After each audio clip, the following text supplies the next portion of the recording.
the old world is ending, and we have the opportunity to rethink everything. This is a show about the structural problems in our world and the real solutions that we have today to transition from an apocalyptic storm of war, scarcity, and ecological collapse into a collaborative and sustainable futuristic society that serves all life. You may think it's an impossible dream, but the alternative is an inevitable nightmare. We're your hosts, Zachary Marlowe, Matt Holton, and Amanda Smith.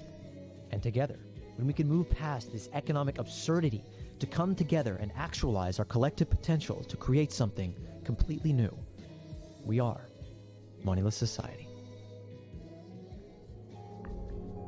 Here on the Moneyless Society podcast, we like to talk about all the ins and outs of a world without money and how it would operate and whatnot. But a lot of the time, when I'm talking with people outside of the show here, something interesting happens when I bring up the subject of a moneyless society. And that's the fact that more often than not, whoever I'm speaking with automatically assumes that we'd be going back to a barter or trading type of system, and that we'd still continue a lot of our current activities like working 9-to-5 jobs, but money would simply be eliminated somehow. In reality, when we talk about a moneyless society, we're talking necessarily and inadvertently about lots of other systems and structures that act in accord with and alongside the monetary system. And one of those things is trade.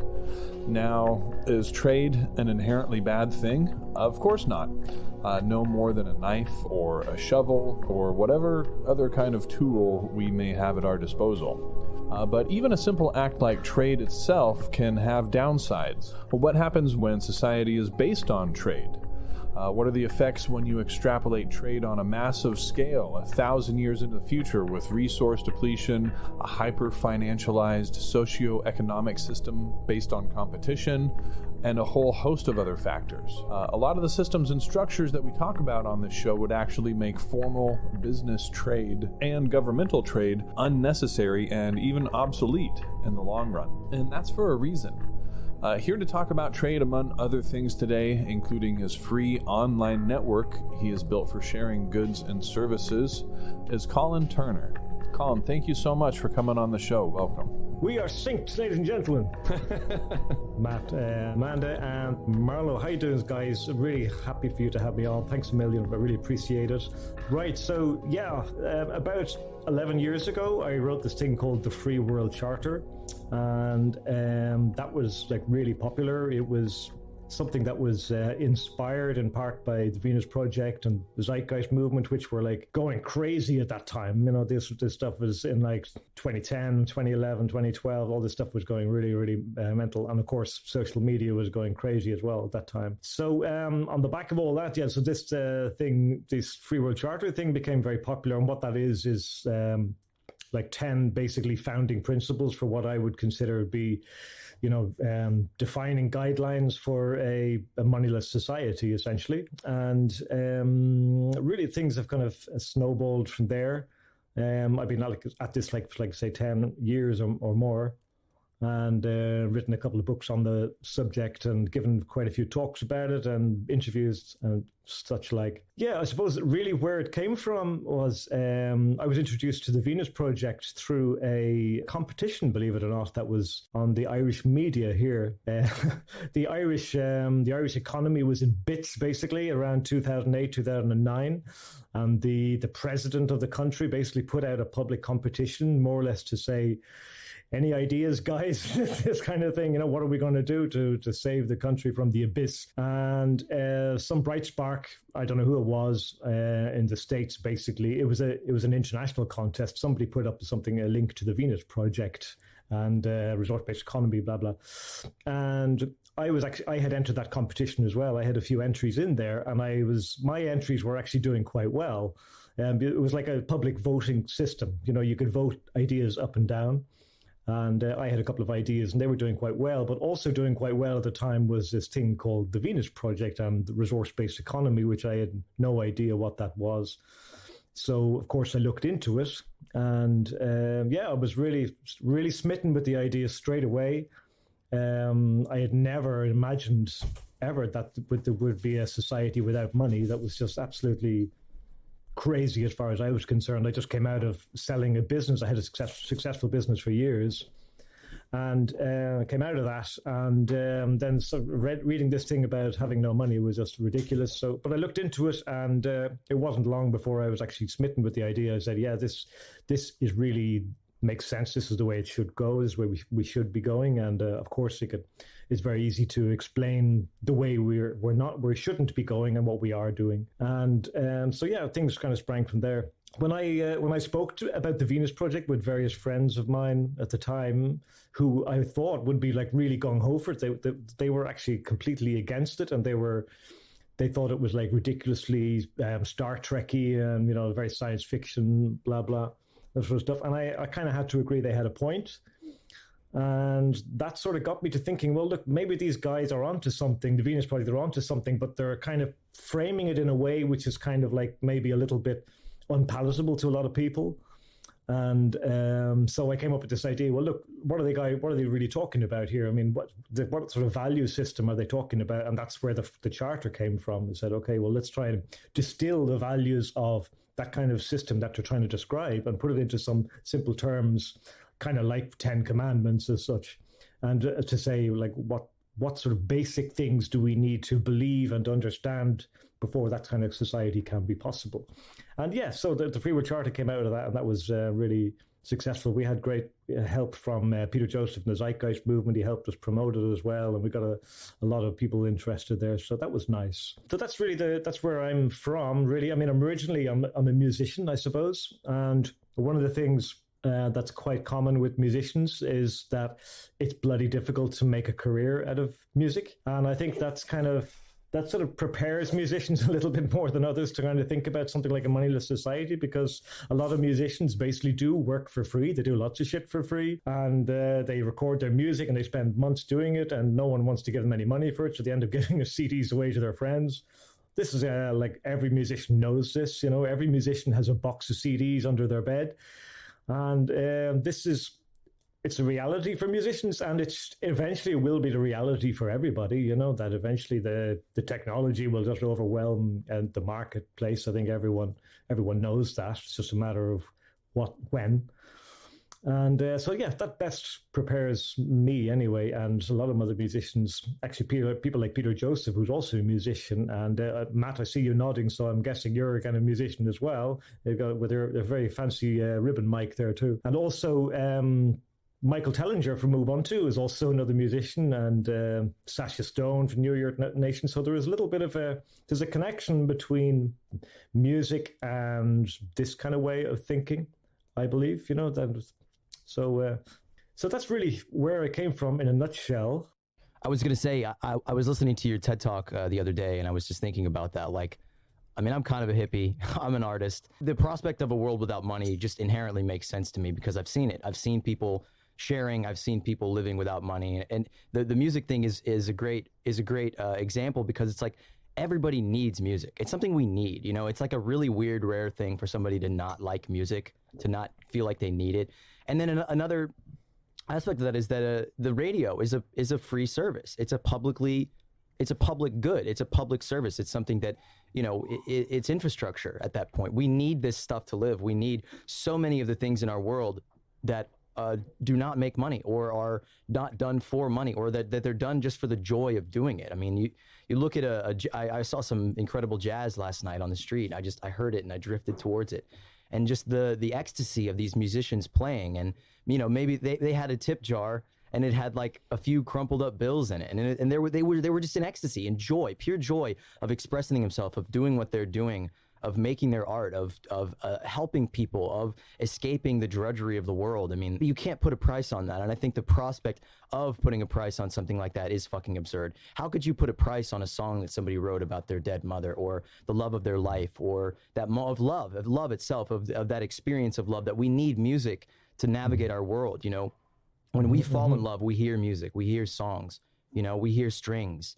And it's like we need art to navigate through life, and this system fundamentally does not value it in this contradictory way where it totally needs it. It needs it to survive. People need music to get them through the day, but it's an incongruous and illogical system. So Yeah. I mean, I completely agree, of course, and it's not. Of course, it's not just related to music, because I mean, basically, the commodification of everything is pretty much a cause of the problem. A lot of the problems that we see, but of course, some things are more hidden than others, because obviously, food is hugely necessary, and I don't know, transport or things that are really necessary. So people don't mind paying for those things, but music is still kind of seen largely as a luxury to most people. I mean, think about the Beatles or Led Zeppelin, or these guys who everyone thinks are like incredible artists. I mean, they also owe a hell of a lot of their success to the fact that they were riding on the back of this massive fucking machine, which was basically printing millions and billions of dollars, every year. The musical means of production.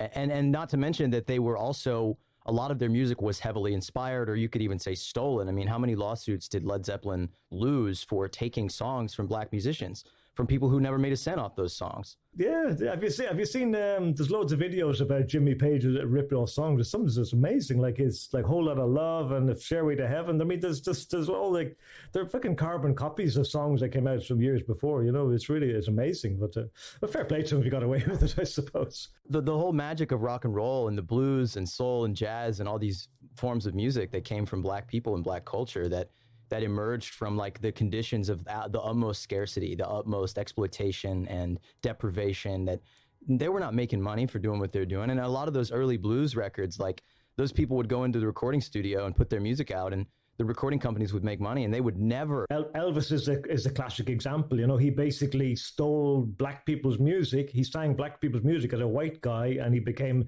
like a kind of overnight success. But he basically owes everything to all the black guys who went before him. But of course, just because he's white, he's automatically gets a golden ticket. It's fucking ridiculous. So, Colin, I kind of want to play the devil's advocate here, because I think a lot of people intuitively understand the kind of things that you're talking about. I think it's almost a cliche to say like money's not real. Oh, we could live without money, But I think when you really break things down, boiling it all down to trade, that's, I think, is the most radical thing that I've heard you say. And it's the most radically sensible thing that I've heard in a long time, that it's, so many people are willing to say, oh, it's not capitalism, it's crony capitalism, or, oh, it's just capitalism, or, it's the way that money's being used, or it's that the wrong people have the money, or it's that, it's all about splitting hairs of not getting to the real point, not really getting to the bones of what drives this system. And it's, money itself is just a measure of trade. And when I really think about it, even somebody who's, from my perspective, who I would consider, pretty radically open-minded, thinking about that, like trade is bad, like exchange. But if you really think about it, though, it's not just exchange. It's exchange where one person profits. It's exchange that optimizes self-interest. So I kind of want to ask you, I want to kind of pick your brain more about this. Can you kind of explain how all of this boils down to trade, and how trade itself is kind of the root cause of our societal dysfunction? Great question, yeah, and it is a very controversial one, and something that I suppose I would occupy a minority of a minority on this kind of point of view, but I think it's a really strong one. I've had some really good conversations with people who are like mathematicians who are working on this area, and there's quite a lot of studies out there. And I actually believe, I said this to one guy, and I think it's quite an interesting statement. I believe that we're almost at the kind of an E equals MC squared moment here in terms of realization of what the economy is, how it works, why it functions that way. Like obviously Einstein, when he came to the general theory of relativity, was basically changed our perception of the universe. And I believe that we're on the cusp of a kind of like a mathematical proof of saying that actually the economy is also not what we think it is. The way we perceive it is actually wrong, and that inequality basically is built right into that basic way we operate.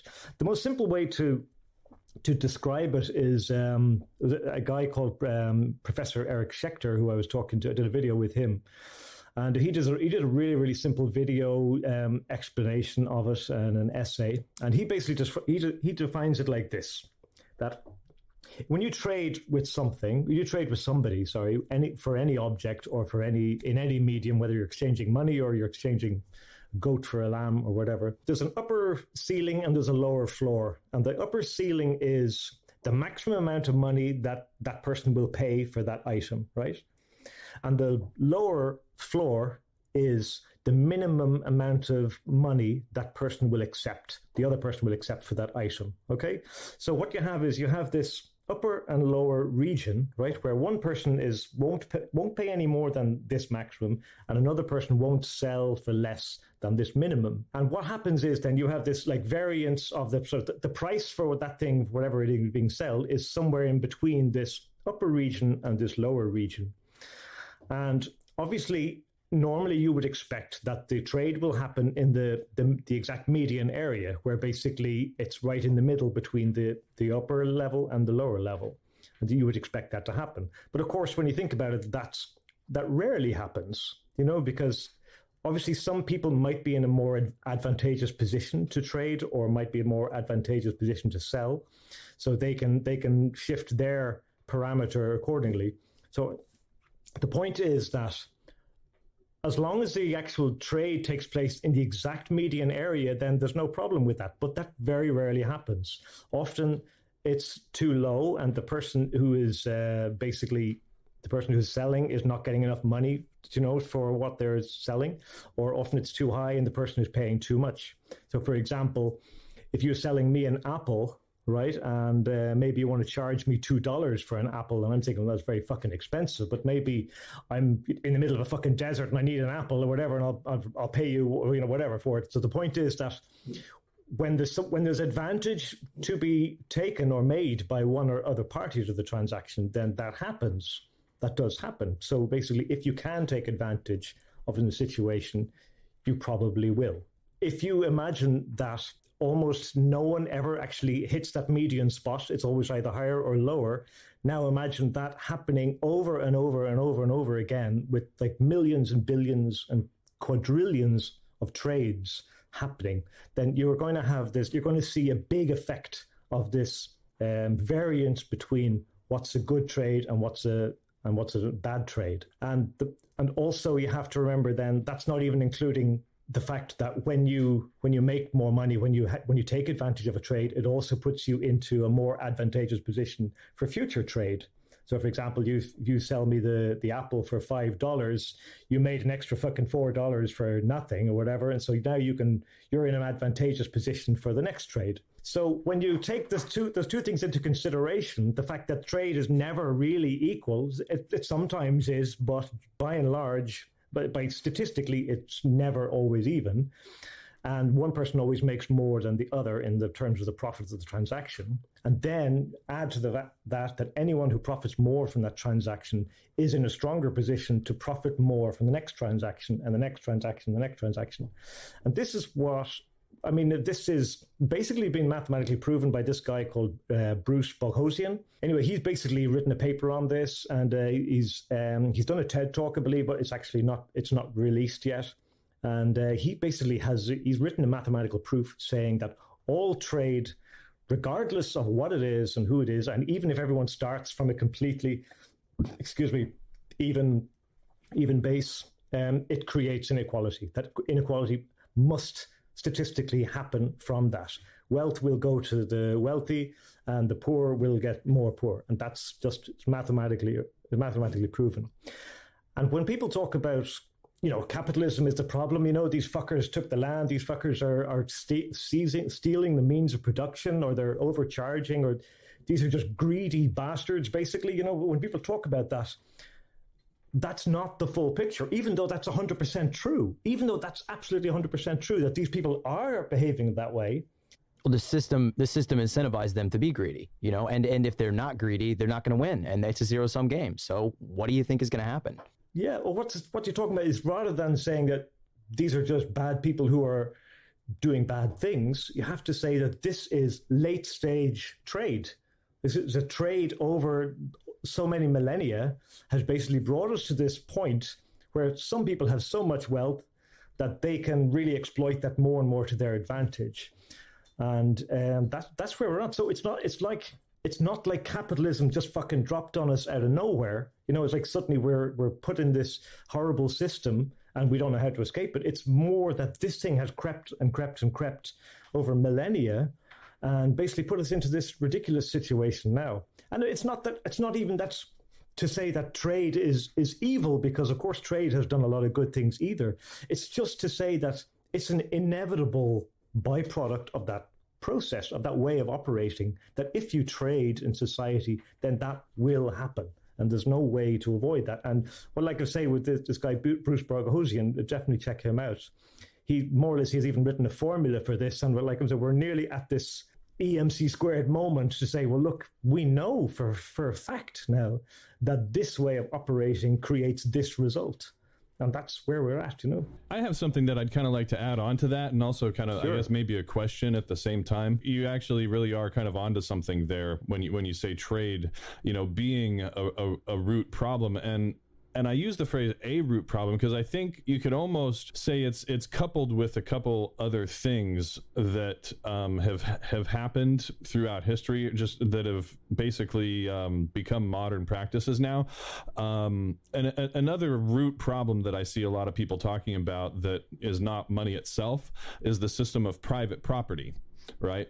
And I think that is kind of something that has evolved alongside of trade, as well as just kind of a ruling class that's been able to take control of property and dominate it, you know, and really control the means of production, you know, machines and factories and whatnot through various means throughout history. I mean, private property is nothing new, and the concept of it, you know, it goes thousands of years back, you know, but essentially, you know, rulers, the ruling class, were able to take control of, you know, property and things like that. They're through either armies or, you know, various like religious mechanisms and you know, other things like that. And so they take control of that, and then the trade kind of works in conjunction with that to create massive inequality, where now you have a ruling class that physically owns things that already put them way ahead, right? And then the trade kind of exacerbates the problem at the same time. It's almost kind of like which came first too, like the chicken or the egg.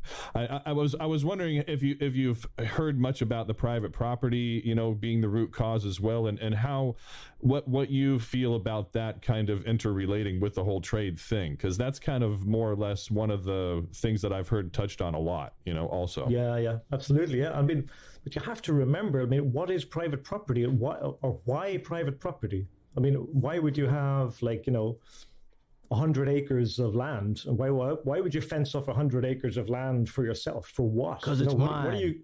What are you going to do with that land yourself? You know, I mean, it's work. It's extra. You know, it's extra labor for yourself, and it's just too much stuff. Do you need it? So the only reason anyone would do that would be to gain some kind of competitive or trading advantage. So again, I would say that the ring fencing of private property and the land grabbing and all that sort of stuff is all still, it's just another dot in this timeline of the trading process. You know, we start with trading, and it's not to say, again, I'm not saying the trade is bad. I'm saying that trade has been fucking great. It's really been good for humanity in loads of ways, you know. And I don't think we could have done it any differently. I don't think that we could have got this far without it. You know, I think we had to do it because it's just too impractical to cater for your every need yourself, you know, without relying on other people. And of course, the best way to rely on other people is to trade with them. And but I would say that, of course, trade came first, absolutely, before this private property came along. Private property came very, very soon after, as soon as people realized, well, you know, if I need to find some way to get us some kind of competitive advantage here. So, well, hang on, I'm going to claim this mountain over here and keep this for myself or whatever. And so you understand that there's an incentive there to have private property, because again, why would you have more private property than you can possibly use yourself? Because it's just extra work and it's extra, you know, responsibility, a headache for nothing. You know, the only way you would need something extra is to trade with it. And the same reason why would somebody own 10 houses now? You know, you can't fucking live in 10 houses, but maybe I'll live in one and I'll rent out 9, you know, and make money from that. Go ahead. Paul McCartney owns like 600 houses or something in England. Who? Paul McCartney. He owns like 600 houses. How the hell? You're already a Beatle. You've already made more money than anyone can even imagine over a lifetime of merchandising and putting your face on everything imaginable, on top of all the music and the touring and the songs. You own 600 houses. I mean, it's just like, if you have a certain amount of money, that money it becomes like this tide, this cascade that sweeps you along in it. I actually want to bring, to shift back to, Amanda had a point. Sure. I'd like to bring her back in there before I go off on another tangent about being a warlord and wanting to accumulate all things. I'm going to take it. I'm going to have it all just so I can have it, so I can possess it, so it's mine. That's why I have it, because it's mine. And on that note, I'll piggyback on what you were just saying about Paul McCartney's a ridiculous amount of wealth. And I just learned today that apparently Paris Hilton has a miniature version of her mansion that cost around $327,000 in her backyard for her 15 dogs. That is poolside with a gate, heated and AC and everything. No lie. What kind of world do we live in? Paris's dogs live better than most people in this world. Her parrot dogs live better than the richest people in most countries. Wow. I mean, that really puts things into perspective, doesn't it? I do have a point, but I'm not sure that maybe I misconstrued your aim here. But I was under the impression that sharing is the premise of your movement, for lack of a better term. Like, am I correct? Sharing is basically a cornerstone of what you think will carry society from where we are. Sure. Yeah, we can talk about that more later. But yes, yeah, go ahead. Okay. Well, my inquiry is really a double one. It's a concern/question. When I hear the word sharing, I realize that most people equate it to something synonymous with like a moral compass. Basically, the concept of sharing, it's a buzzword, and it's rooted in foundations that are basically attached to religion, like sharing and morality. Very much the same thing. So it produces two issues for me in my mind, and so I wonder if that's the same for most people. If society continues to invest efforts into holding themselves arbitrarily accountable to some type of like 10 commandments, like you were saying earlier, rather than seeking rationality when it comes to making decisions in the way of sustainability, isn't that kind of backtracking? Is that kind of spinning our wheels? And then the other thing is, doesn't the concept of sharing automatically cancel out the argument for an abundant society where equality is the goalpost and absolutely feasible because there's enough to go around and sharing isn't absolutely necessary? Sharing and morality, yeah. I mean, of course, yeah, there's loads of stuff. I mean, all the major religions basically espouse sharing and, common ownership.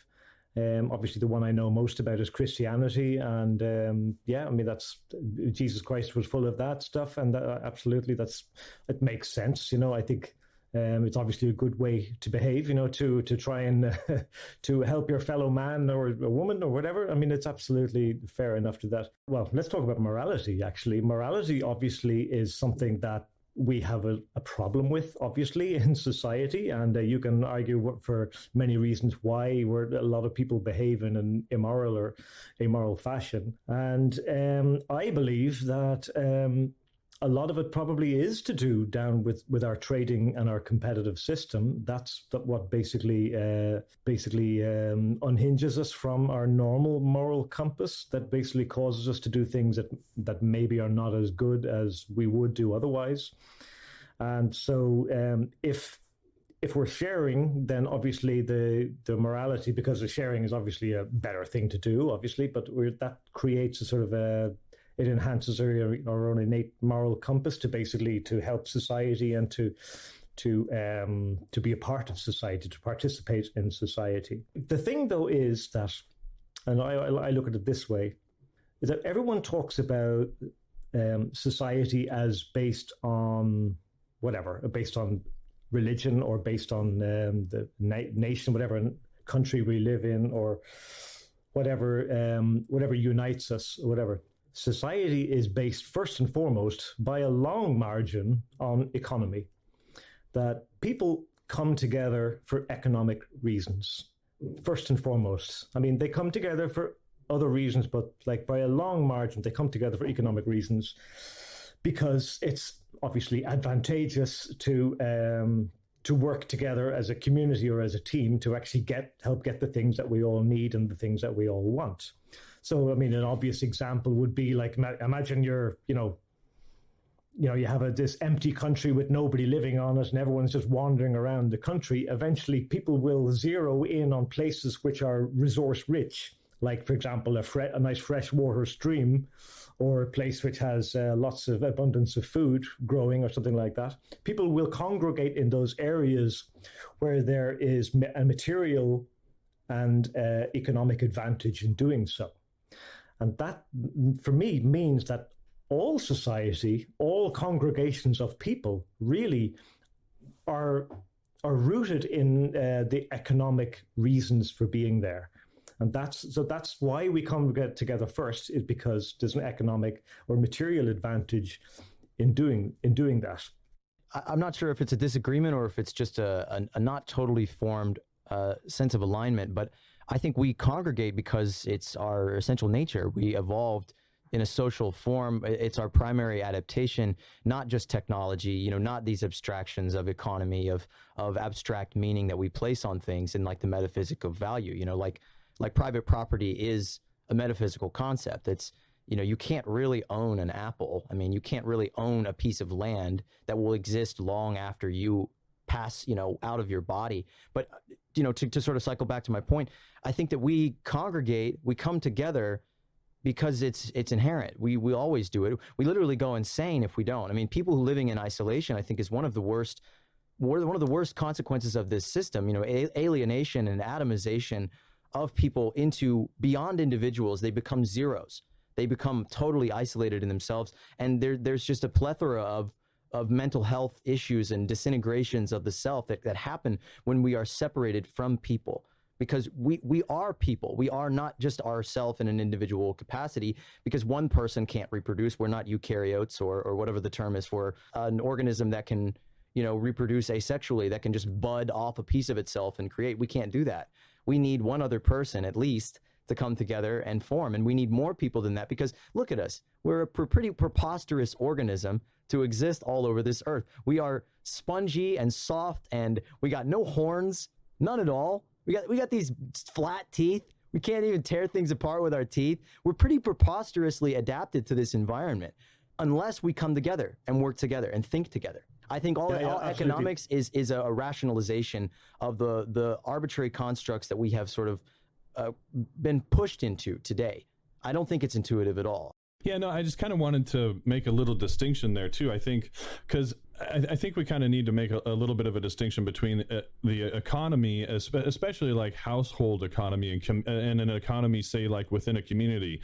It's something that it does essentially to keep itself going, because, I mean, sure, you have the macro economy that we look at, the entire world and whatnot, but you also have, your little micro economy, which is your household or your community and things like that, and essentially what's required of that economy is whatever it takes, to keep your household or your community functioning, essentially, right? And to me, that's also an economy. I think Yanis Varoufakis, I can never pronounce his last name. Right? Yanis Varoufakis. Varoufakis, that's it. I think it was kind of enlightening the way he used that term too, in one of his books that I read, and he kind of used in the way like the old root of the term is how the household operates, how the household functions, essentially the daily routines and tasks that have to take place within a household in order for it to function, but it can also, I think, be something that's distinct from a social life too, right? But they overlap. There's a large degree of overlap there, and they kind of function together, because a lot of the time people are very social with the people that they work with, right? And a lot of the time the people you work with happens to also be your friends and your neighbors and your family and the people in your community, right? So the two overlap a lot, and I think that's kind of one of the reasons why the term a socioeconomic system kind of comes into play here, because the two are essentially are overlapping in a lot of ways, and they work together.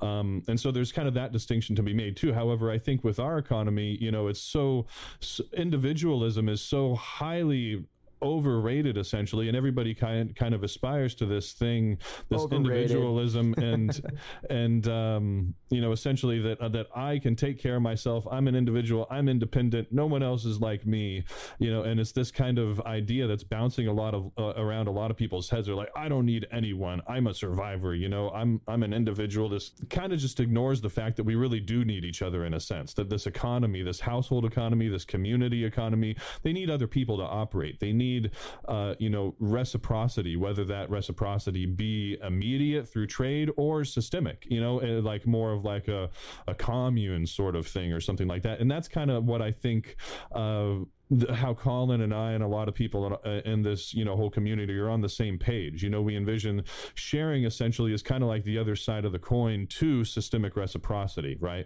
We can do things, we can put our labor into the community, into this socio-economic system, and not expect anything in return. But we can also share items as well, right? We all don't need our own jet ski in order to be able to go ride a jet ski on the weekends or something like that. You know what I mean? We can share these things, and we can put our own labor in, and we can have this sort of systemic community reciprocity, a systemic reciprocity through our socioeconomic system, our own personal economy there, whether it be our household or community or city or neighborhood or whatever it is, and just kind of acknowledging that we can operate differently within those systems. It doesn't have to be a trade-based system like you're saying, Colin. It can be a sharing-based system along with this systemic, kind of down the line reciprocity where everybody just pitches into what's needed, and everybody makes sure that everybody gets everything that they need, essentially. Mm-hmm. I think that I'd just like to pick on what Zachary said there about the reasons for people coming together. And I think you're absolutely right. Yeah, of course, procreation, progenation is obviously a part of that. But really, I was talking originally is not just individuals congregating, but like familial tribes. I mean, I think all the evidence more or less points to that. Years ago, we sort of roamed in sort of familial tribes, so just like a bunch of us kind of related or half related or whatever. And but eventually, these people, of course, the agricultural revolution came in then, and of course that sort of brought in the whole notion or the whole potential of more complex society, where we're a little bit more organized, and we're not fucking worried about where the food is going to come from. We're not scared of the harvest, or there's not going to be any berries on the trees or whatever. That would let's get together and let's organize this thing a little bit better. So I mean, again, it comes down to really what I would contend is like an economic advantage to be together. But yeah, I totally accept that. Just I want to get back to, if you don't mind, I want to get back to Amanda's point, actually, because she asked me like a couple of questions. I just wrote it down here, and what she was saying was that her reservation about the idea of sharing is that it goes counter to the idea of creating abundance. And of course, it's an obvious question. And funnily enough, I was talking to Roxanne Meadows about this ages ago, and I said to her when I was thinking of setting up ShareBay, I said, well, look, we're setting up this thing where everyone shares goods and services and all this sort of stuff. And she said to me at that point, she didn't think that sharing was relevant at all, And I have to say, my fucking jaw hit the floor when I heard that here's a group advocating like a post-trade society, and they're also saying that sharing is basically irrelevant. So I thought that was just astoundingly short-sighted. But I just want to explain a little bit about my idea, my vision of sharing, or whatever, the theory of sharing as I see it. And I understand Amanda saying that, of course, yeah, like it's just we have to go back to this much more humble lifestyle where we're just kind of helping each other out. And of course, we're not going to do that. We're not going back to a more primitive lifestyle, even if we wanted to. That's not going to happen. Like as Daniel Schmachtenberg often says, the technology is not going back in the box, and he's absolutely right about that. So the technology is always going to be there. It's always going to be a great tool for us to help and do the things that we want to do. But fundamental to the ideas that all of us basically here and maybe even watching are agreeing to is this idea of a moneyless society. This is what we want to promote, a moneyless society or free world charter or open access economy, or whatever we want to call it. We have to accept the fact that a moneyless society is a society that's moved beyond trade. we have to say that that is moved beyond trade, because if we haven't moved beyond trade, we're just going to go back to money, you know? So whether you do that through like creating these mad fucking machines that just spew abundance everywhere and build these great cities, or whether we kind of do that through promoting a different type of value system, I think that doing that through promoting a different type of value system is the only viable way to do it, rather than just waiting for the technology to just completely overwhelm the market, which is something that I said earlier, which I believe is inevitable. It will happen, that eventually jobs and everything will just be pointless. Yeah, of course that will happen, but we're not anywhere nearer that moment than we were like maybe 100 years ago when the Luddites were around. These basically guys were smashing fucking machines in the early 20th century, saying, look, there's a guy who's going to take their jobs. But all this technological unemployment that everyone talks about has never happened. And it doesn't look like it's ever going to happen even in the foreseeable future. And why is that? Because we keep creating ever more inventive ways to perpetuate the market. Whether it's we're selling fucking cars, or we're selling sex dolls, or fucking space hotels, there's always going to be something to sell, a product to sell, as long as our mindset is we've got to fucking sell something. You know, as long as we believe that life is about selling something and trading, then we're always going to find ways to do it. It's the hustle at the core of our worldview, of our existence, that you need to turn a buck, that you need to squeeze a profit out of something. And I think it cycles back again to the notion of property, of ownership, of, you know, why would you own something if you weren't trying to extract some sort of extraneous value to it? And, you know, it's like the ways that we are going out of our way to create these excuses for trade and for extracting a profit are truly getting absurd. I mean, NFTs, non-fungible tokens, you know, in the art world, it's just like, it's a JPEG that somebody will pay hundreds of thousands of dollars to have, when it's completely arbitrarily scarce.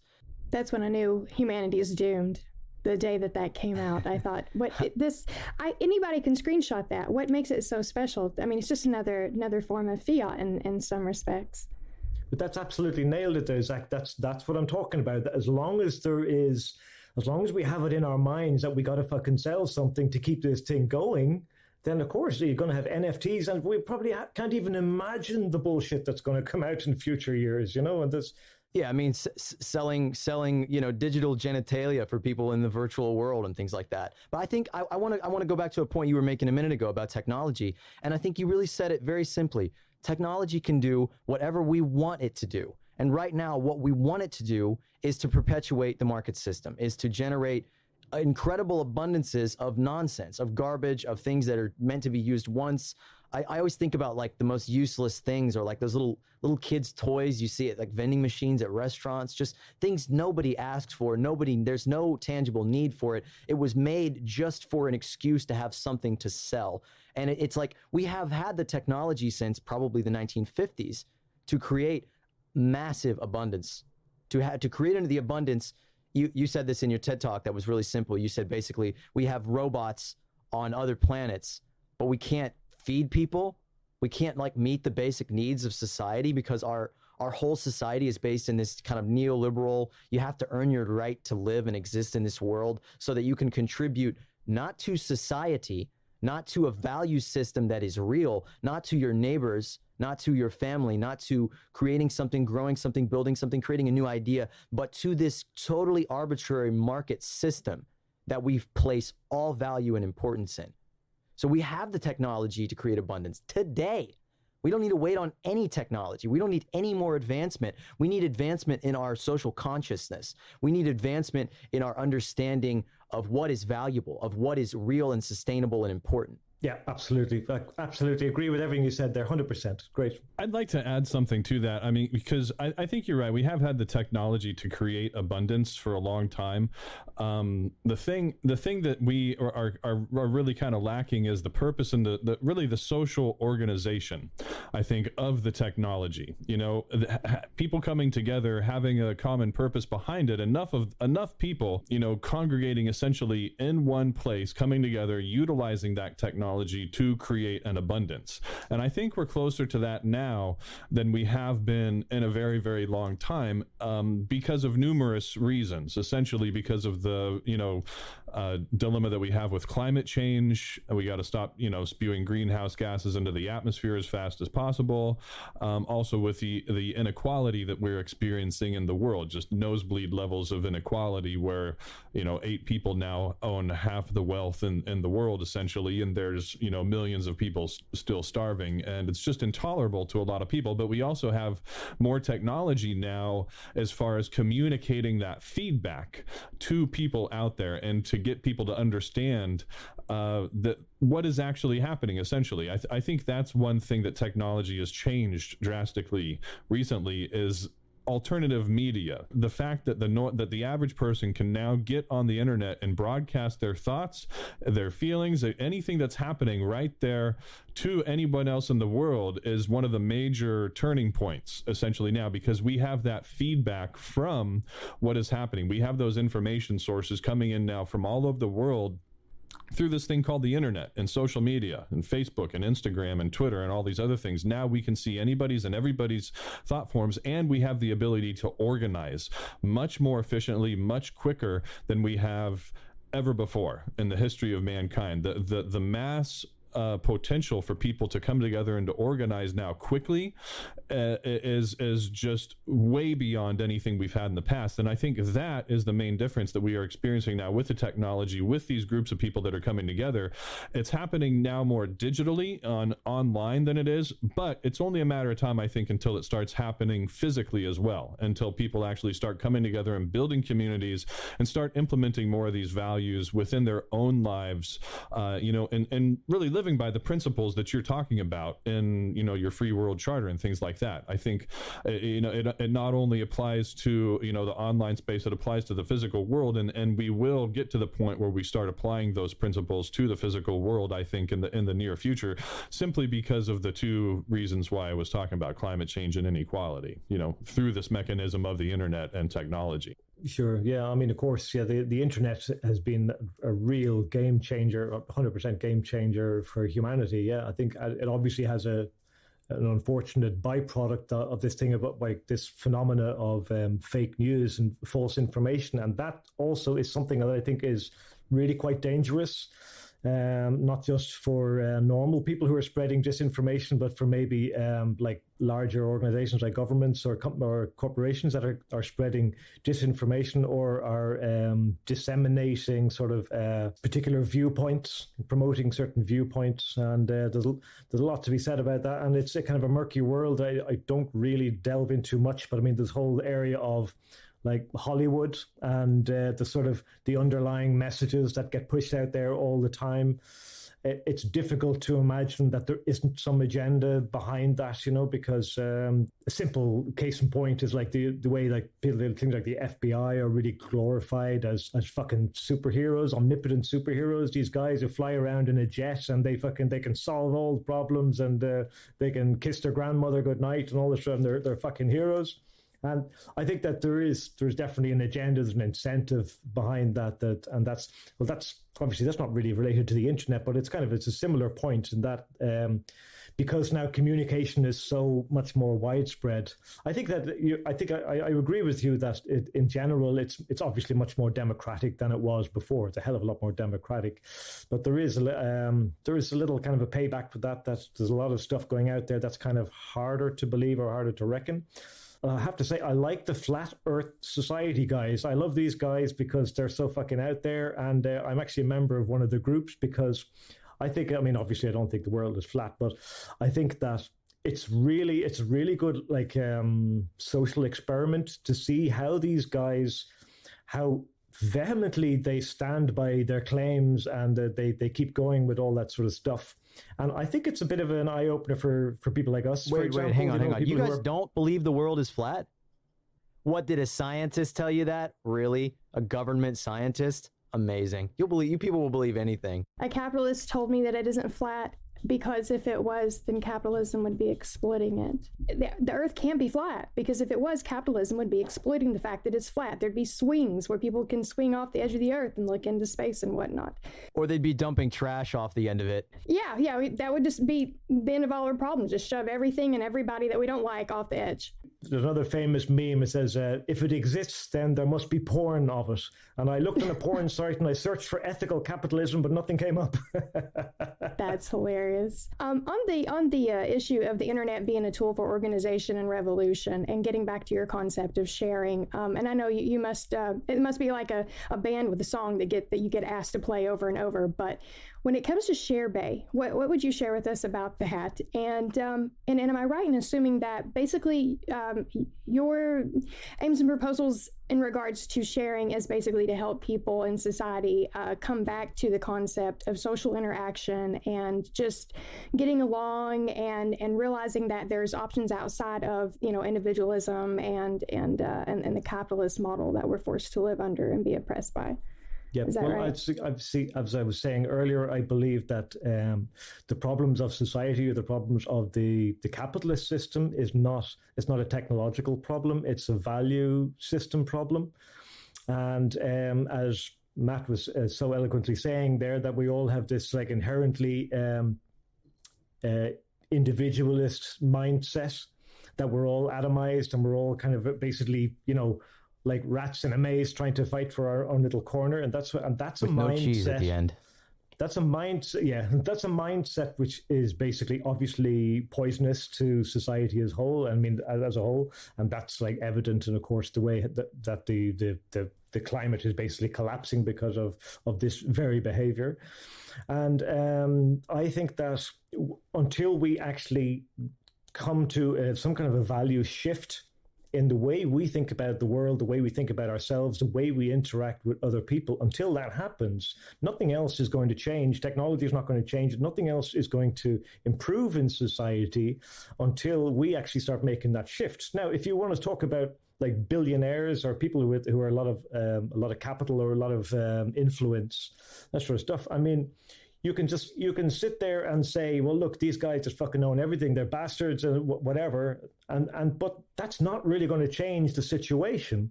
If you think about what is a billionaire, and a billionaire is, you can say on the one hand, he's a guy with $1 billion, but he's also a guy who basically has something that everyone else believes has value. So if to say that another way, that basically his value and his assets only mean something because we say it does. We say it does. The ones of us who don't have the $1 billion, we agree, yeah, this guy's got $1 billion. The bastard's got $1 billion. But it's because we're subscribing to that common agreement is what's keeping him separated. If we all said tomorrow in the whole country, in the whole world, we said, okay, dollars are basically gone. They're zero, don't exist anymore. Suddenly this guy with $1 billion has nothing. He doesn't have anything except maybe the car he has on the house he's living in or whatever. So basically the money system, that token system, only has value because we say it does. And if we can change our value system to start valuing things differently, to start valuing people and assets and resources, and the environment in a more coherent and more responsible way, then that changes the world in itself. That changes the world, and that changes how we would use technology. That changes how we would approach society and interact with each other. And ShareBay is really trying to kind of create kind of training wheels, for want of a better word, for this kind of different type of attitude, this different type of interacting with society. And of course, because society being the way it is now, so individualistic, ShareBay is like is a microscopic of a microbe. We have to start somewhere if we want to start changing this value system. I don't really see another way of doing it, rather than basically just trying to promote this other alternative and different behaviors in small ways. And if we do enough of that, then suddenly we've created this, it's not ShareBay, but it's more like an eBay of sharing things, where you have like millions of users who are sharing things with each other. And already you've created a different type of society by doing that, because now you have more people and you're sharing things of higher value, and you're doing that because there's more confidence in the system. That, I think, is worth something, because we got to fucking start somewhere, you know? And I don't see any other shortcut way to do it, because we still have the mindset. I'm meeting a girl on Saturday who's going to give me some raspberry canes from her garden for free. It's great that she's doing that, but it's a fucking bullshit transaction on its own. It's not going to change the world. And what if a billion of us did that with something of higher value? Now you've got something that's substantial change. And then with that mindset, bring in the technology, bring in the tools, and then you create that abundance with that, because you've already got the mindset right in the right place, you know? For an organization like the Venus Project to completely disregard sharing as irrelevant was absolutely a jaw-dropping moment of short-sightedness, I think, on their part. Because how can we possibly have a resource-based economy unless we are in the right sort of space where we're out for each other, you know? Because we're not out for each other now, really, you know? And so how can we do it otherwise? You know, you can't just... Who the fuck is going to build your machines in your cities for free? It's not going to happen. It won't happen. Thank you so much for taking the time to break that down. Excellent explanation, and I completely follow you now, and I hope that everyone else who had reservations and hesitations about it also does. I happen to be, or tend to be, the Captain Obvious of the group, because I come from a region where people are still grasping at straws to wrap their head around concepts like this, and so I try to put myself in their place so I understand better how to articulate these things on a level that it can be understood to the people in my immediate environment. So I really appreciate you taking the time to do that. Just one other quick note. I think that, and this is just my personal hope and takeaway from it, perhaps it's just that the logistics of sharing are irrelevant to the logistics of the abundant resources, production and distribution, aims and proposals. And that's all I could really say about that. I certainly am not Roxanne and cannot speak for her, but as as advocate for TVP and a volunteer of their social media boards, we certainly don't discourage any efforts toward the main, collective goal. But yes, we do tend to be rigid in how it is to be achieved. I think what I see in ShareBay, the potential there is, one, it's a mutual aid network waiting to happen, and two, I see it as a sort of prototype for a kind of true social media infrastructure, like Facebook and social media, all social media platforms, something like Zoom. This is all infrastructure. It's digital infrastructure for a connected world. We need it. In this world today, you really can't do very much of anything without the internet. But I see it as a model for future resource management that's not so much based on like an algorithm that tells you what you need, but it's basically people, if this is implemented widely, massively, and there are millions or billions of people using a platform like this, and it is integrated into the structure of society, it is an infrastructure, it is a kind of roadway that we use, it's a grocery store.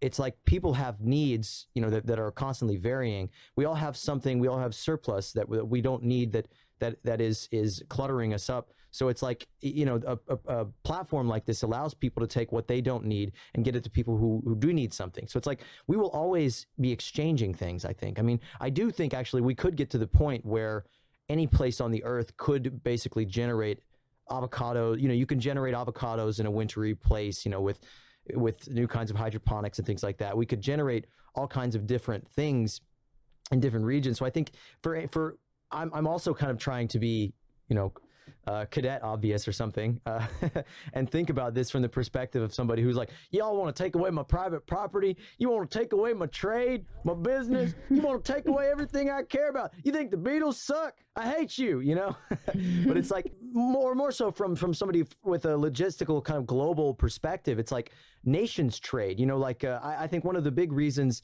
that Cuba is lauded as a failure of socialism is because it's an island nation and there's a trade embargo on it. They can't trade, so they can't get the things that they need to live, really. So it's like, if we are a global connected world, we all have needs, like how somebody has some raspberry canes or whatever you said to get rid of. You are in want of those things. So, it just fits together perfectly that you work together there. So, if we're in a global interconnected world and a certain region is lacking in a certain resource, it only makes sense that if everyone in this network, this human network, this connected global network that isn't, marred by these arbitrary borders, which really exist.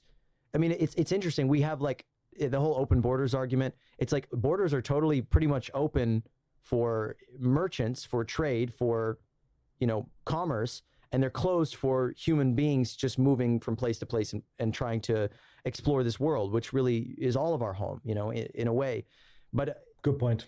A globally interconnected network will always be exchanging things, but it's this form of trade where there is leveraged advantage, where you serve to gain through something you serve to gain as an individual, instead of seeing this sort of mutually assured creation, this mutually beneficial relationships between all of us. Because as we're experiencing with COVID, I mean, it's a really interesting bellwether that it's showing us that we are totally connected. I mean, and COVID spread along trade routes.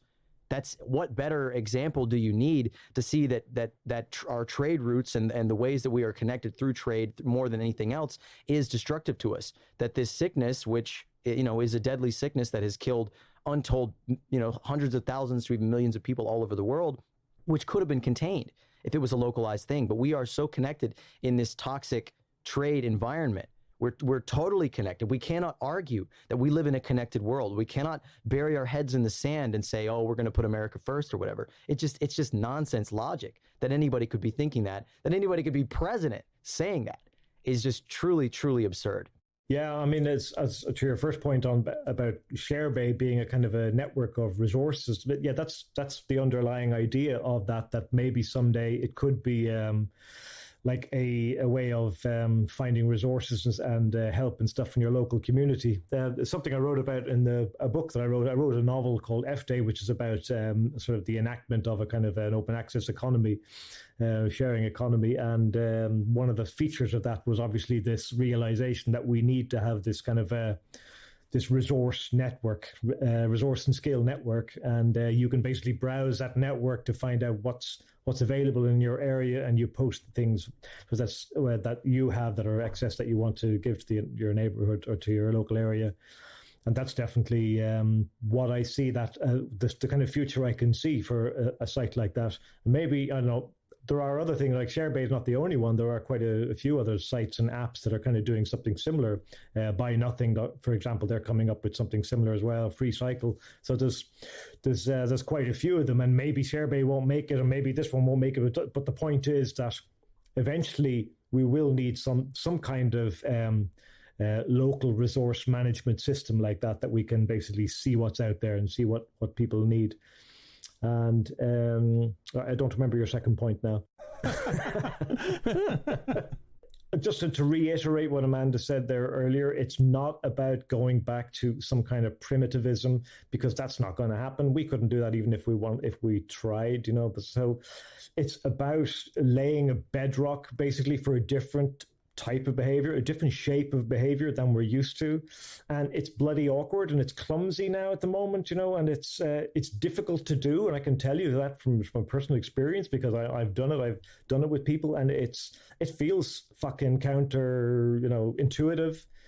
And that's what I would expect, because this is not the way we're supposed to operate. Oh yeah, I remember actually your other point, Zach, and you said that basically, people would always still want to exchange. And I think this is a really good point that I would like to make, is that what I was saying earlier about the variance between the upper limit of trade and the lower limit of trading, where people profit by where there goes more or less, that if trade was not the de facto way of operating society, if trade was always optional, then we would always trade along that median line, because there would be no reason not to, because if at the moment where, trade is an imperative, you have to trade to get by, to have to get to pay for your house, to pay for your food, your car, whatever it is you want to buy, you have to trade to do that. And because we're sort of, we coerce ourselves into that kind of system, then obviously it's gameable. It's very gameable, that system. People take advantage of that. And this creates the massive inequality, of course. And move from a trade-based society to a share-based society, whereas now trade is the rule and sharing is the exception. If we could turn that on its head, where sharing was the rule but trade was the exception, then the chances are that all the trades that we would engage in would be fair trades, because there's no incentive not to trade fairly. So if I want to swap my guitar for your basket of avocados or something like that, as long as we're both happy to do that, then that trade can take place. But no one is being coerced to doing that, because obviously we already have established a certain level of confidence in a sharing type society, and everyone's needs are already catered for. Anyway, I think that's enough about sharing. That's pretty much it's something I feel like I'm banging a drum a lot about. Well, I kind of wanted to add a little something on that too, and because I really feel like you're onto something with the whole sharing, kind of being a foundation, and I think that it can be carried over into more of the stuff that we're talking about doing, like with communities and stuff. I kind of wanted to touch on that a little bit.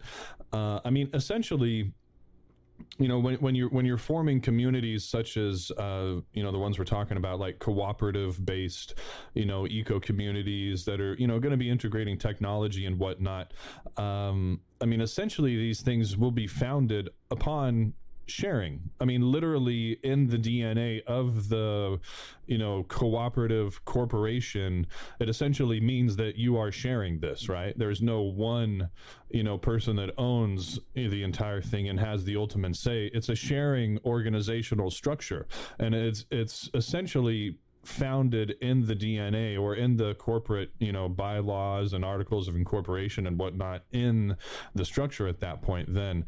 And I think things like that are probably, I don't want to say necessary, but they'll be a good catalyst for putting people in that sort of mindset, essentially, right? Because we've been doing this, capitalism thing where, essentially corporations or dictatorships for so long now, for hundreds of years, and the cooperative model is so scarce that most people aren't used to that, right? Most people essentially don't know how to share in an economic environment, to where labor goes in and products come out and things like that. We're so used to this owner essentially take all sort of arrangement that a sharing arrangement within a company or within a corporate environment almost seems like a foreign thing.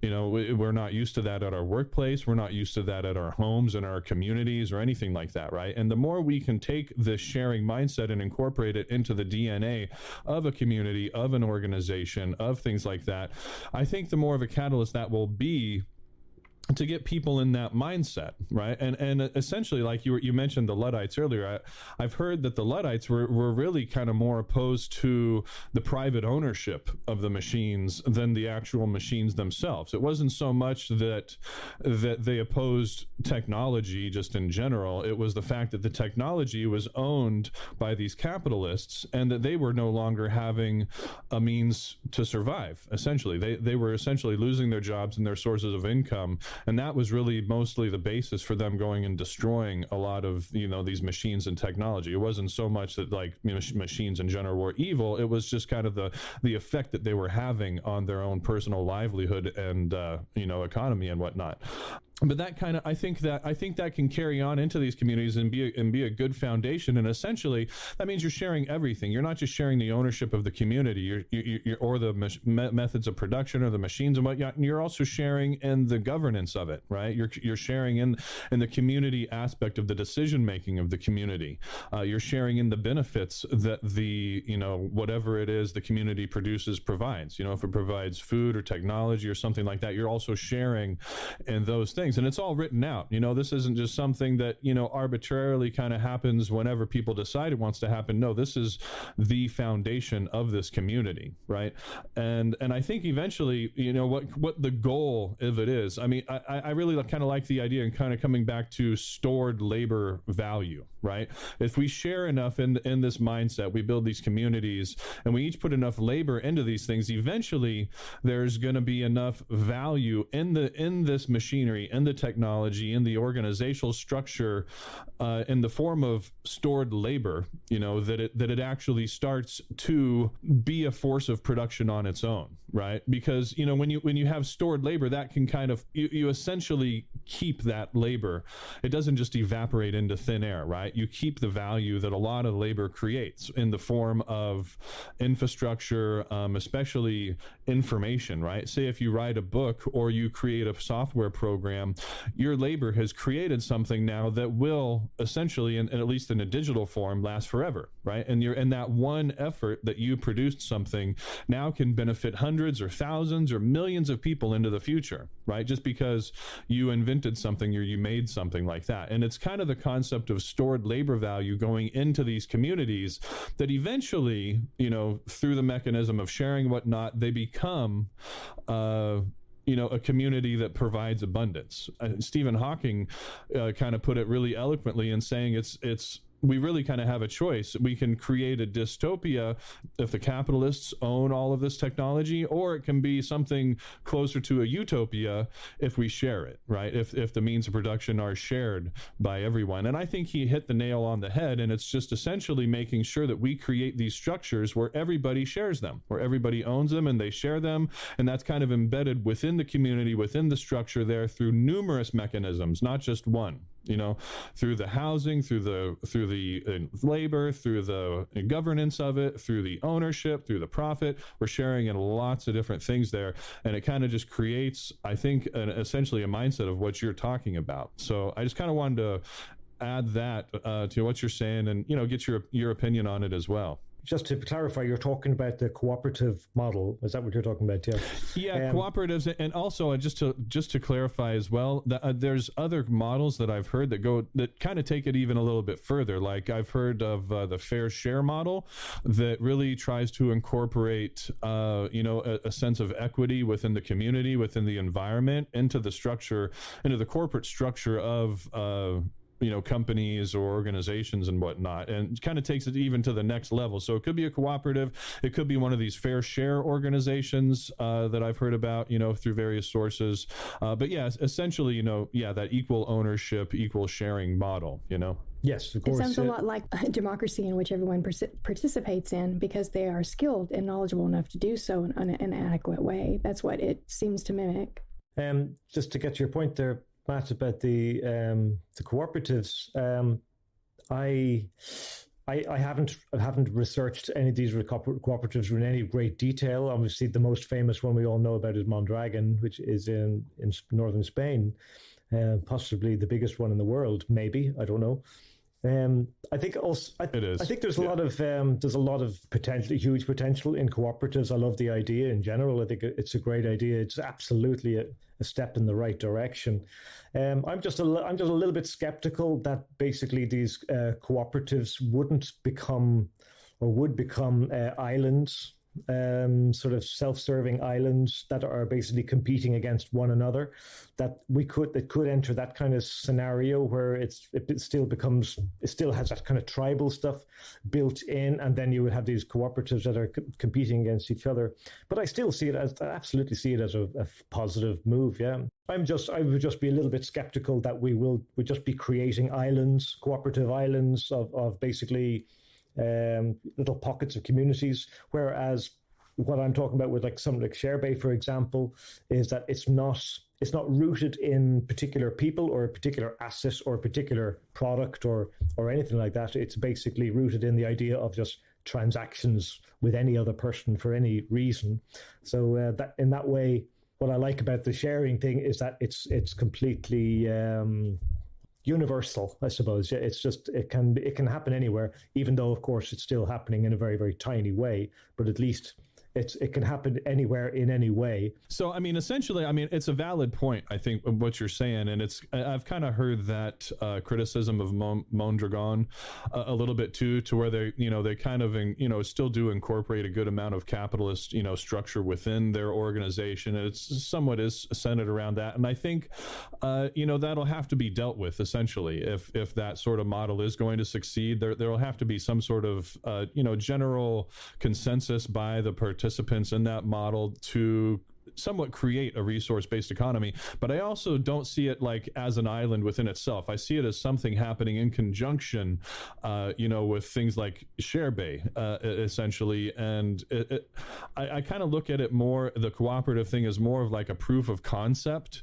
that, in building these sort of communities is like a proof of concept that the idea of a sharing community where people can go and build a community and have it function without money, at least internally, to some degree, and that's the goal. Whether or not it's going to be I'm sure it won't be perfect. There will still be hiccups, there will be challenges to overcome, and like you're saying, yeah, they might end up kind of competing with each other in a sense, and I think that's something that the cooperatives would have to kind of come to agreements with each other, to either perform mutual aid contracts or just sharing in particular with their items.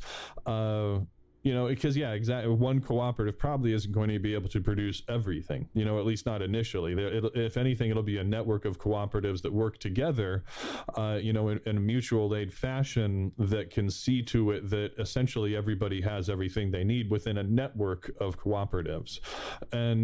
And even that, it's just the beginning, essentially. That's kind of what we want to create, but that's just kind of like a proof of concept model that we can take, and hopefully if something like that were to work, at least on a smaller scale, it would incentivize more people to use models like the ShareBay platform that you have, right? And it's just kind of like helping build momentum, helping build the whole mindset that, hey, this thing is possible, we can create abundance, we can share, instead of going about it the mindset of how much can I get, how can I get everything that I need.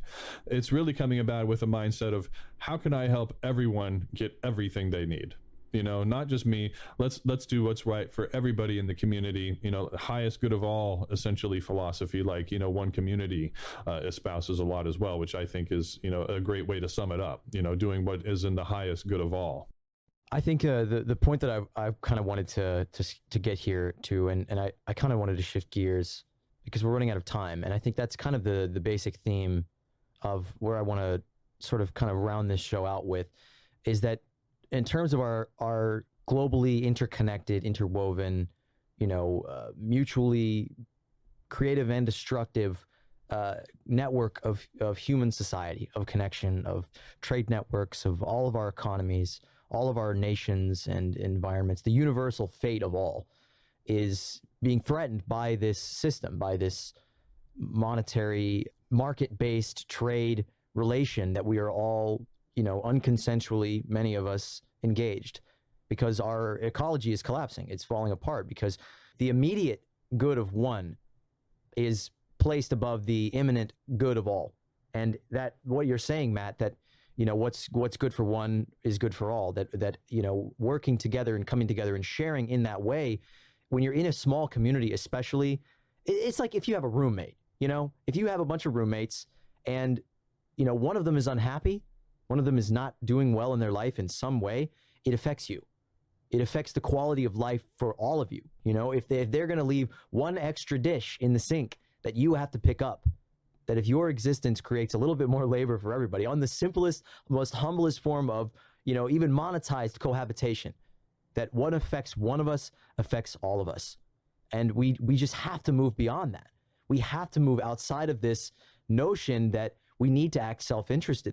So what I want to ask is, I watched your TED Talk, Colin, and I'd recommend people watching that. Just Google Colin Turner trade, and you'll be able to access that.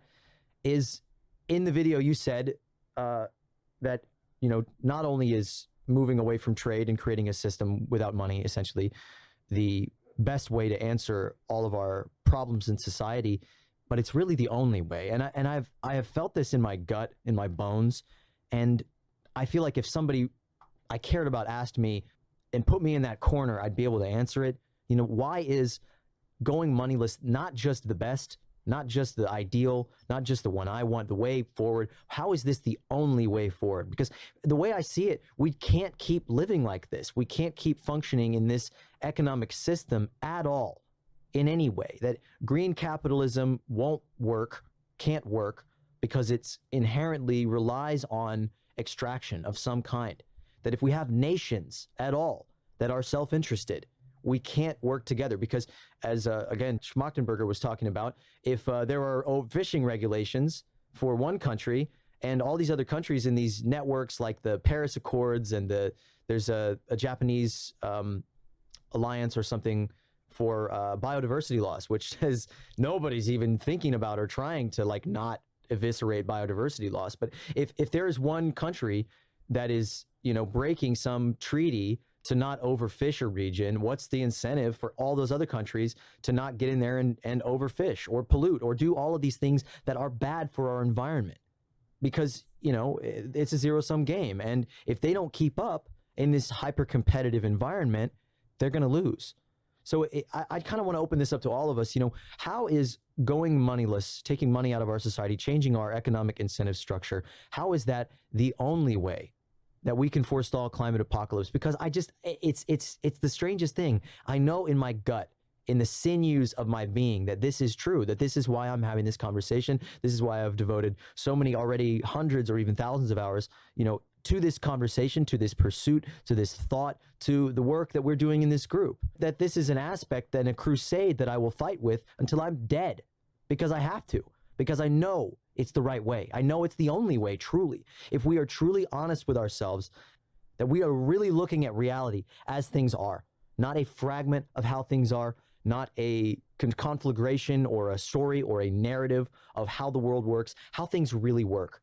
The real bones, the nuts and bolts of how connected we are. I know it's true, but it takes all of us to find the words for these things. It's a deep thing. It's a spiritual thing. It's a mystical understanding that this is the way to go. I want to hear y'all respond to that. Yeah, I'd love to jump in. The first thing I would say, and the most obvious thing, is why does a monopoly game end? Have you ever wondered why the monopoly game end? Because everyone goes into the monopoly game with the same opportunity. They all get $200 every time they pass go. They all had access to the same property. The little bit of luck flicks this way and that. And yet every time monopoly game ends, did you ever have a monopoly game that went on forever where you just basically packed it all away and said, fuck this, I'm bored? No, it always ends because someone always ends up taking the money. And that's basically the world that we live in, that basically we are heading towards a system of capitalism that's so extreme and so inequality that's so extreme that basically it's just going to keep going until basically someone has all the poker chips, basically the end. That's the way it works. That's how trade works. It's not how trade intends to work. You know, trade is kind of, you know, as I was saying earlier, it's not really an evil thing. It's just that it basically creates that effect. It always creates that effect. When you do it and so many times, it creates that effect of condensation of wealth. That's what Bruce Boghossian calls it, condensation of wealth, which is exactly what happens. That's why Monopoly game ends. And that's the biggest worry, is really our existential one in terms of our society, in terms of our personal well-being, in terms of the putting off fucking war and destroying ourselves. It's not just the climate that we're on, biodiversity is the problem. It's our existential crisis in the perpetuation of our species, perpetuation of biodiversity, of well-being of people. And the well-being is taking a fucking beating, really, because even though lots of people are much, much wealthier now than they were 50 years ago, and people have so much more fucking stuff now, but people are getting less and less happy with all that stuff. So this material abundance that we've created is not actually making us happier. And at some point, we have to ask ourselves, well, what is the fucking objective here? What's the goal of our species? What do we call progress? And at the moment, we call progress technological ability, or we call it wealth, material wealth, or social mobility. But it shouldn't be any of those things. It should be about well-being and happiness as we have individuals. And maybe that means reducing our material wealth accumulation. Maybe it does, I don't know. But maybe we have to incentivize happiness and well-being as a most important values of a sustainable society. And that can't happen within the current monopoly game, which ends up with one guy with all the stuff. I also, to take on your other point, Zach, about the spirituality thing. I mean, I'm not a religious person at all, but I think there is something spiritual here that needs to happen. Some kind of spiritual awakening, some kind of elevation of consciousness to another level to take us out of the animal domain, which is basically, the law of the jungle, eat or be eaten, which is basically what we've been doing all the time. At some point, we have to ask ourselves, well, look, do we really want to be civilized, compassionate, and higher order beings? Do we really want to be that, or do we really want to wear that badge? And well, if we want to do that, then things got to change. We can't behave the way we are behaving, a completely zero sum and adversarial society. That's an absurd way to behave. So we have to. There's an existential and a spiritual problem here. We have to sort of examine ourselves and think, well, look, what sort of people do we want to be? What sort of species do we want to be? And if we really ask ourselves that question, and if we put happiness and well-being as the main goal of human life, then it changes what we perceive as being what would be the means to create that end. And that may be sharing and volunteering more. It may be. I wanted to say something else actually. Just quickly, there's I can't remember the name of the guy. There was a philosopher who basically said this really, really interesting thing that I read, and I think there's a video by a guy called Darren Brown who made it. You probably wouldn't know him in there, but he's a famous UK magician. But he made a video about this thing about the pursuit of happiness, and he said, well, we have two states. We have an experiencing state and we have a remembering state. So the experiencing state is how we feel and how we think about the thing that we're doing right now. And then the remembering state is how we feel about that thing that we did when we look back on it. And he said the curious point is that our experiencing state and our remembering state are entirely different things. And we adjudicate on the quality of our lives based on our remembering state only, and almost never on our experiencing state. And he made a good example was that imagine you get up in the morning and you've got a choice. You've got two things you can do. You can either go to a fairground or to, like a fucking Disneyland or whatever, or you can go and you can help your old relative to go and visit your old relative in an old folks home, something like that. Now, obviously, most people would say, well, God, I'd much prefer to go to Disneyland. That's going to be great fun to do that than go and visit my sick old relative.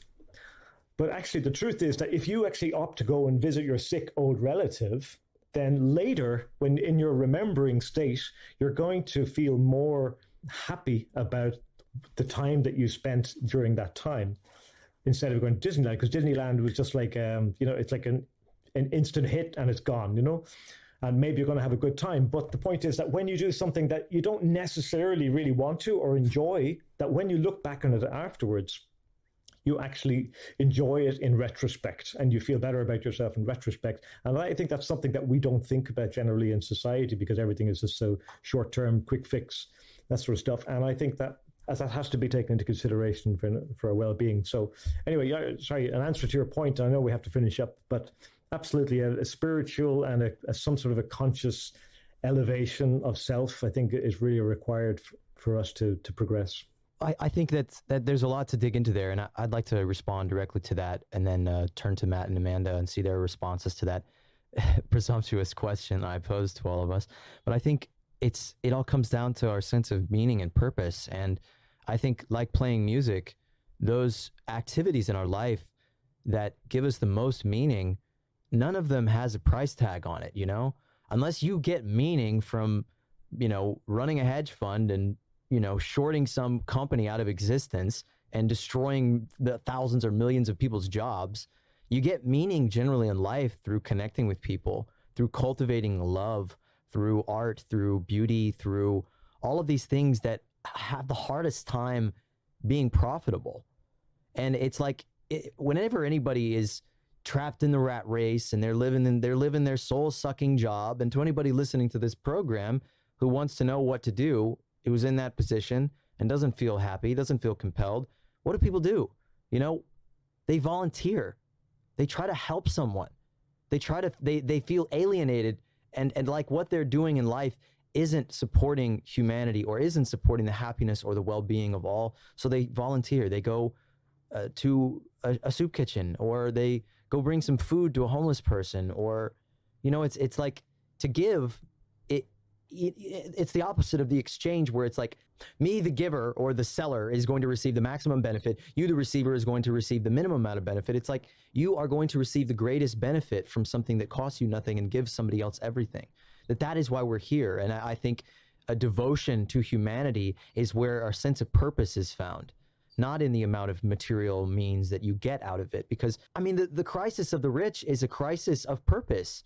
And there is equal unhappiness, truly, in a confounding, warped, and twisted way. I have seen some of the most unhappy people I've ever met have the most material abundance, because it means nothing. It doesn't mean anything, because we are metaphysical beings. We live in a world of ideas and feelings and concepts and, relationships, and all these things we have mean nothing. From a quantum perspective, none of this exists.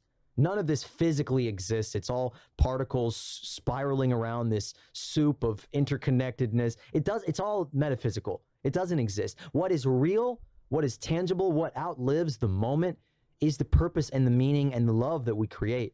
It's the impact that we have on this community, this human mind that is so much greater than us. And regardless of your, theurgical or, theistic beliefs, but that's not what spirituality necessarily is to me. It's consciousness, that we are all consciousness. We are not this body. We are something greater than us. We are something greater than even our minds. And this is why this feeling burns in me, that I can't quite say it comes from me. It just comes through me, of this desire to help us get past this stage so that we can elevate to something else, because that is what we're all about. That's why we're here. We're here to elevate our consciousness.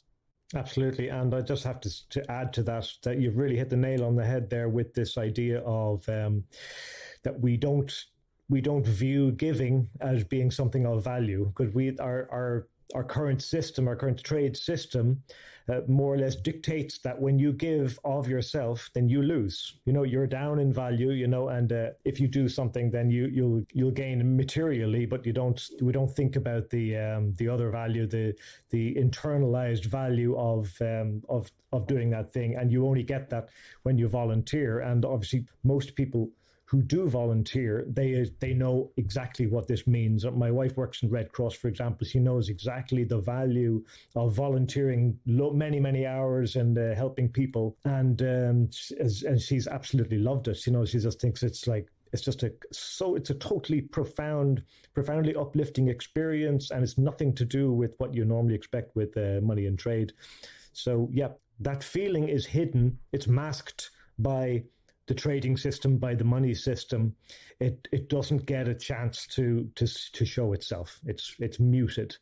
And if a sharing society can happen, then that stuff comes to the fore, because now we're empowering people to share and to volunteer. We're even incentivizing it. And that's a great way to operate, I think. So yeah, absolutely. Thumbs up to that, Zach. Very, very good. Very into that. It's really interesting, too. Something I'd like to tack on to that, and I guess just to kind of answer your question at the same time, Marlo, speaking of volunteering or whatnot, about 15 or some odd years ago, when I was in my early 20s, I was, having some trouble with alcohol. I ended up going to some AA meetings, and one of the things that they advocated doing there, was actually going back and giving to the community. And, with as many of the struggles as I was having in my own life at the time, it was just something that kind of helped me, bring myself out of my own head too, just to also essentially realize that, it wasn't, I was probably essentially making things worse than they were, in my own head and physically for myself, but just bringing me out of that mindset and to the mindset that I could actually help other people, by volunteering in some situations. Like we went to downtown Houston and, fed the homeless. We had, huge Thanksgiving dinner or Christmas dinner for the homeless. those were some of the most gratifying, fulfilling things I've ever done in my life. Just to sit there and hand out turkey and stuffing to people on Christmas Day, and I'll remember that forever too. And it's just one of the most incredible experiences I've had, just to kind of bring myself out of my own reality and go out and help someone else.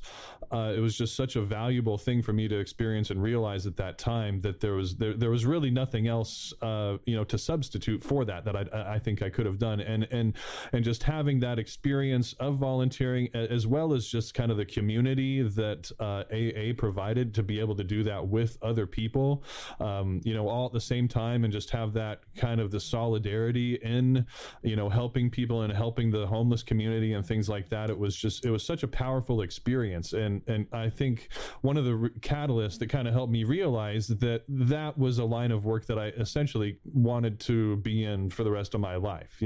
I found it so fulfilling that I want to help people in whatever way I can, essentially, and this is by doing this type of work, by trying to create the communities and whatnot. It's kind of my way of long term, helping people that are, in not fortunate situations as we find ourselves in.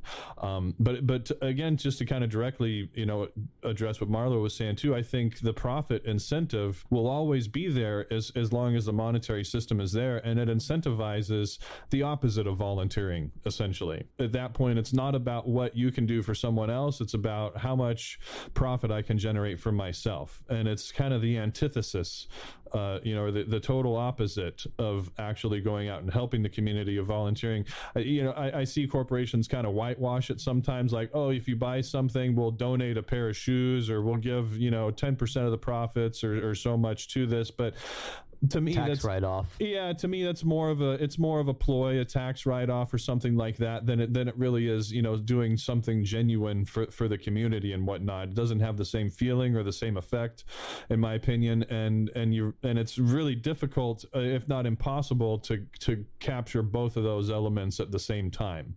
It's kind of either you have one or the other, but you can't really have both, essentially.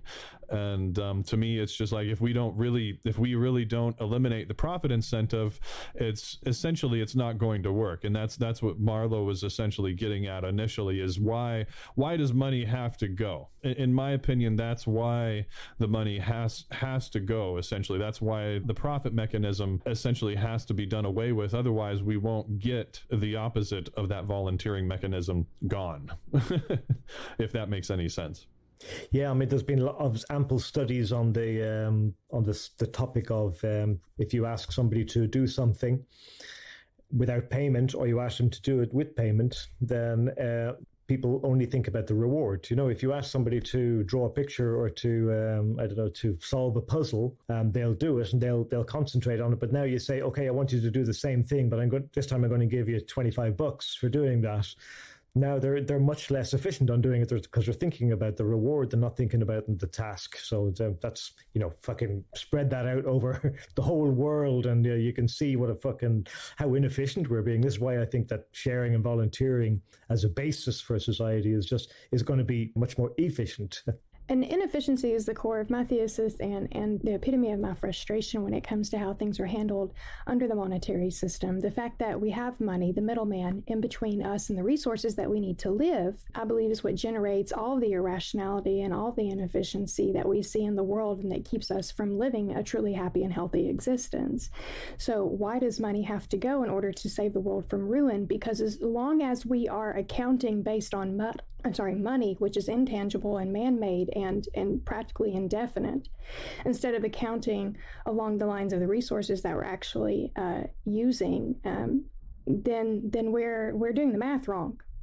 Our math is imaginary. You've heard the term imaginary squiggly lines, like on the stock market. Like we're making people happy per se by filling their pockets, lining pockets with money, but we're not being sustainable, and that we are not doing the math correctly. We're not counting the resources we're using. We're counting the dollars that we're producing, and that is what's going to lead us to ruin. We're already on the track. The trajectory is set unless we divert drastically and immediately.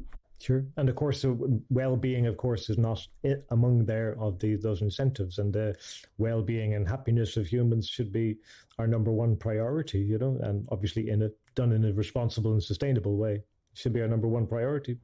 And something I kind of just wanted to add on to what Colin was saying earlier is kind of interesting. The monopoly, the thing you were talking about, monopoly analogy is it rings true. I've never heard anybody put it quite like that, because it makes a lot of sense. Essentially, the goal of the profit system for a company, operating within the profit and the monetary system essentially becomes growth and domination. It's not just profit at that point. It's, I heard an author, I forget who it was the other day, put it that way, and it made a lot of sense, because essentially a company, their goal is to just grow and grow and grow and dominate more and more and more of the marketplace to ensure their survival in the long term. And the mechanism by which they do that is just acquiring more companies, gaining further market dominance, moving into new industries, and that's what you have with, say, companies like Amazon and Google and these giant behemoths that are just essentially dominating large portions of the marketplace, in various industries now.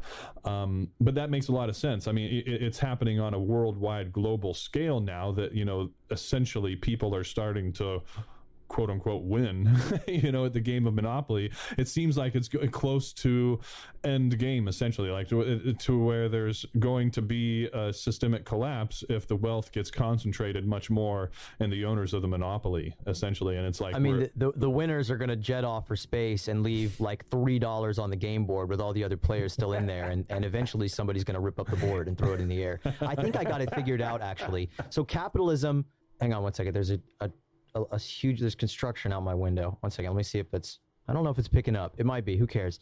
They're ripping up the world out there. They're building it. I mean, it fits that there's somebody needlessly drilling and building some nonsense out the window right now.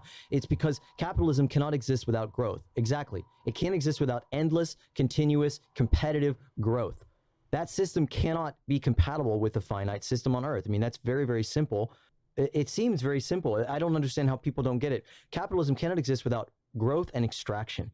It can't exist without extracting resources from places all over the world. And extraction depends on an underclass. You need people or, machines or people to build the machines that are going to be able to go into these dirty, dangerous places and extract things. It requires a winner and it requires a loser. There can be no situation like that in any kind of a sustainable system. So I think it really all comes down to growth and profit. I mean, you can have a system where, we don't have profit, but we have money for some stupid reason, where it's like, okay, you have this credit, where it's like some decentralized crypto future sort of form of money, even if it is just an actualization of like, okay, you're all allotted this X number of credits, X number of food, X number of whatever. But it's at that point, it's just like, why do you need this extraneous middleman to mediate our resources? We know the resources that we have the technology to, and in the future we can use social media and things like that, and algorithms and machine learning and artificial intelligence that's ethically optimized to make sure that we don't overstrip ourselves. So we don't need money. And it's like this pursuit of this thing, this abstraction, is what is driving all of the Earth's collapses. So I think that's it. I mean, I'm sure we'll continually need to expound upon this to please all the dolts out there, or all just the people who are honestly and sadly have Stockholm Syndrome for this system that they have been conditioned to think that they need to live. Which sucks, which hurts everyone. It doesn't make you happy. Come on. I think you hit the nail on the head, Zach. The guy on my window certainly did. Thank you so much for coming on our show, Colin. I really appreciate you taking the time. Is there anything you'd like to say to wrap it up? And also, please let us know, how we can find you online. Give us your information, your website, and all that stuff. Sure. Well, if anyone's interested in the Free World Charter, which was the thing I mentioned initially, which is about the 10 guiding principles for a moneyless society, they can find that at freeworldcharter.org. The only other thing really worth mentioning, I suppose, is ShareBay, of course, which is, for me, is far more important. I don't really promote the charter anymore because I don't see it as something that's immediately actionable. And so ShareBay is where I think the nuts is. This is where we can do this or not. And I think I would love to see more guys getting on board with this, because it's only by trying alternative ways of dealing with each other in a transactional sense that I think that we can actually evolve out of this and become maybe more a moneyless society, which is what we want. So, I mean, as I said earlier, I believe that we have to change the way we interact with each other in an economic way, and ShareBay is one way to do that. And I think people can check that out, sharebay.org, if they'd like. Awesome. Well, thank you so much, Colin. Anybody else have anything to add before we call it a day? One last little point is that one of the other reasons we have to get this money stuff out of the way is because of the motivation. Is because it's so much more motivating to do something because you love it than because because somebody else says it's worth this. This is what it's worth. Our time together here is priceless to me. You know, the work that I do, I get paid for almost none of it. I just get by always, just barely. And I love it. I've never been so happy. I've never had so little money in my life. I've never spent so little time thinking about money, and I've never been more happy. And I've never been able to learn more and grow more than when I just kicked that shit out of my life, you know? That I don't like this stuff, but it's necessary. No, it's not. It's not necessary. It's actually the big thing keeping us from actualizing our potential, really just taking the cap off and setting sail for where we can go, for what we can be. Agreed. Yep. Let's do it. Come on, everybody else. Let's get this party started. Onward and upward. Thanks, everyone. Okay, good night from Ireland. Okay, take care. The Free World Charter. The Free World Charter is a statement of principles that has the potential to optimize life on Earth for all species, eradicate poverty and greed, and advance progress. Neither political nor religious, these 10 short principles could form the foundation of a new, advanced society that uses no money, is free, fair, and sustainable. They are based solely on nature, common sense, and survival. The Free Will Charter is now widely considered a logical progression out of the failing mechanisms of today's society and a natural step in our evolution. Preamble. In this year, 2021, our personal freedoms, environment and biodiversity have become critically endangered by our mismanagement of global resources. This charter document proposes 10 fundamental principles on which to grow an entirely new world society based on fairness, common sense and survival. Once observed, these principles will realize human equality, minimize suffering and injustice, create a cooperative society that promotes progress and technology, and guarantees a healthy, diverse, and sustainable world for all species. Principles. The highest concern of humanity is a combined common good of all living species and biosphere. Life is precious in all its forms, and free to flourish in the combined common good. Earth's natural resources are the birthright of all its inhabitants, and free to share in the combined common good. Every human being is an equal part of a worldwide community of humans and a free citizen of Earth. Our community is founded on the spirit of cooperation and an understanding of nature provided through basic education. Our community provides for all its members the necessities of a healthy, fulfilling, and sustainable life, freely and without obligation. Our community respects the limits of nature and its resources, ensuring minimal consumption and waste. Our community derives its solutions and advances progress primarily through the application of logic and best available knowledge. Our community acknowledges its duty of care and compassion for members who are unable to contribute. Our community acknowledges its responsibility to maintain a diverse and sustainable biosphere for all future life to enjoy. It is only with popular support that we can effect the kind of changes now necessary to sustain life on Earth into the far future.